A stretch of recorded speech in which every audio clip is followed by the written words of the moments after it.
Buenos días, bienvenidos nuevamente a una serie de clases, esta vez haciendo alusión al histórico triunfo de Claudia Sheinbaum en México, una líder progresista que ha seguido la senda de AMLO, Andrés Manuel López Obrador, quien fue el presidente saliente en territorio mexicano. Entonces, aquí está mi información, mi canal GeoJosé el Profe, y acá de ahora en adelante voy a dejarles el enlace de mi hoja de vida para que disfruten de ella al revisarla. Precisamente aquí aparece de la mano del señor Andrés Manuel López Obrador, que hizo una gran labor en su periodo presidencial en el país mexicano, que es el país más grande de Centroamérica, si así se considera. ¿Ya? Algunos lo catalogan como de Norteamérica. Entonces, acá aparece ella ya en su posesión presidencial, y acá resaltó la imagen del señor Gustavo Petro Urrego, quien es el presidente de la República de Colombia, quien ha tenido una gran amistad con AMLO y también con la señora Sheinbaum, ¿ya? Actual presidenta de México. Precisamente el señor Gustavo Petro, a través de una entrevista, dio a conocer de que Sheinbaum fue militante desde la instancia del M-19, es decir, tanto Gustavo Petro como Claudia Sheinbaum ya son militantes del M-19 que han llegado a ser presidentes en América Latina. Más adelante en otra clase daré más detalle de este caso. Entonces, aquí ha triunfado el progresismo, ¿ya? En Colombia ocurrió en el 2002, cuando el señor Gustavo Petro llegó a la presidencia, y en territorio mexicano ha continuado de la mano de Claudia Sheinbaum. Bueno, en primera instancia haré alusión acerca de su liderazgo estudiantil, que fue un factor clave de inmiscusión política.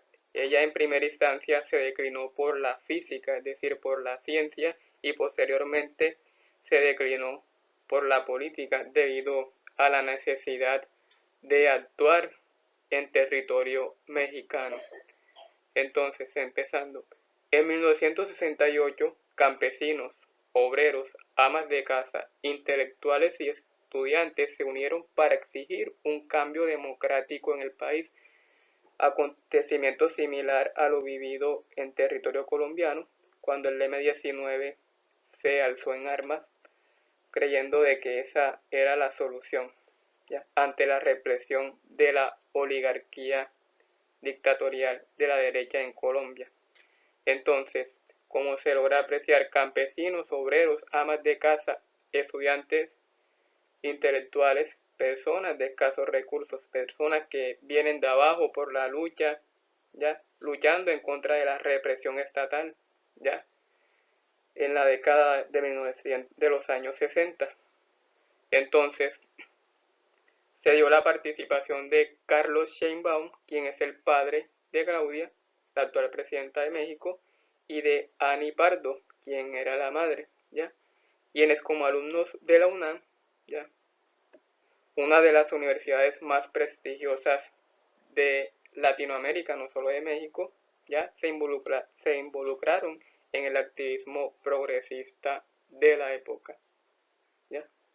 Entonces aquí se logra observar, digamos, varias de las personas que protestaban ante la ineptitud del gobierno en ese entonces, encabezado por el señor Gustavo Díaz Ordaz, ¿ya? Entonces Claudia se declaró para ese entonces como hija del 68, es decir, hija de esas movilizaciones pacíficas que se dieron a finales de la década de los años 60 en México.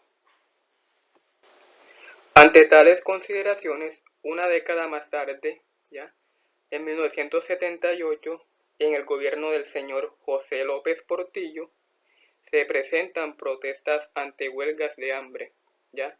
Entonces, Rosario Ibarra de Piedras, que era una líder social en ese entonces, ya fue la líder de esa movilización, conformada por 84 mujeres y 4 hombres que exigían la libertad de presos políticos en medio de la denominada Guerra Sucia en 1978.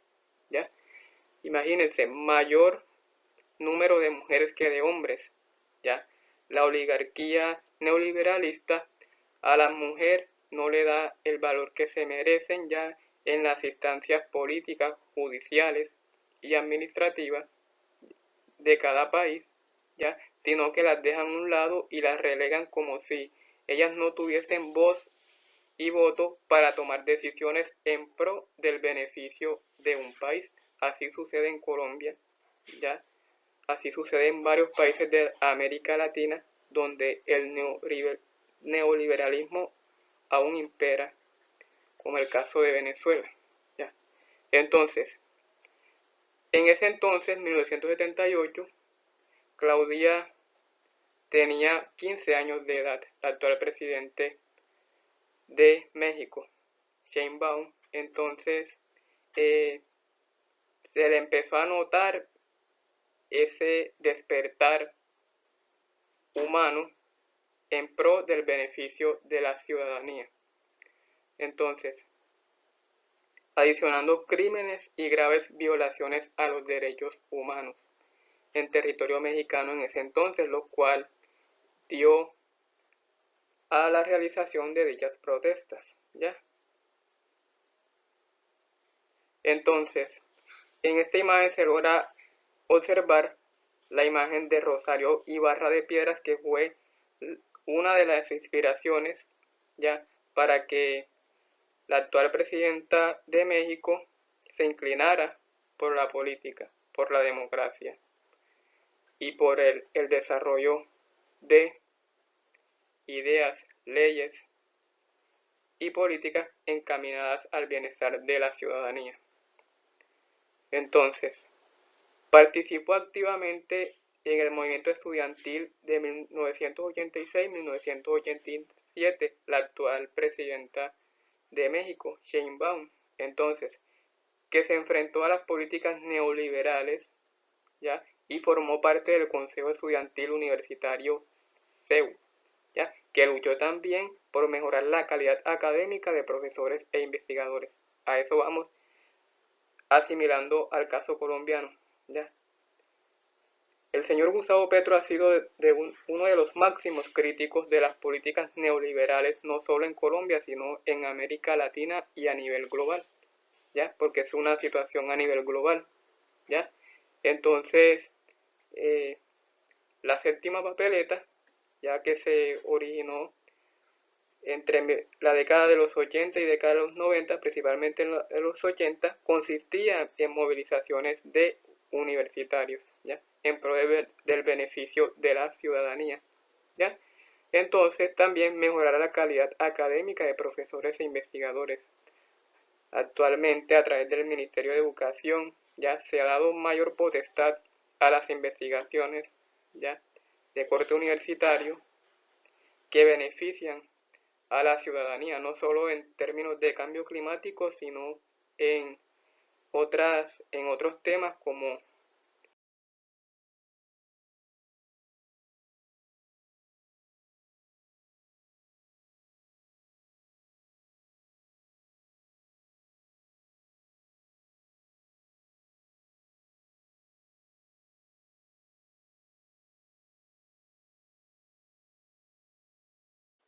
economía, industria, comercio y lo relacionado con la era digital, ya que nos encontramos en pleno siglo XXI. Gracias.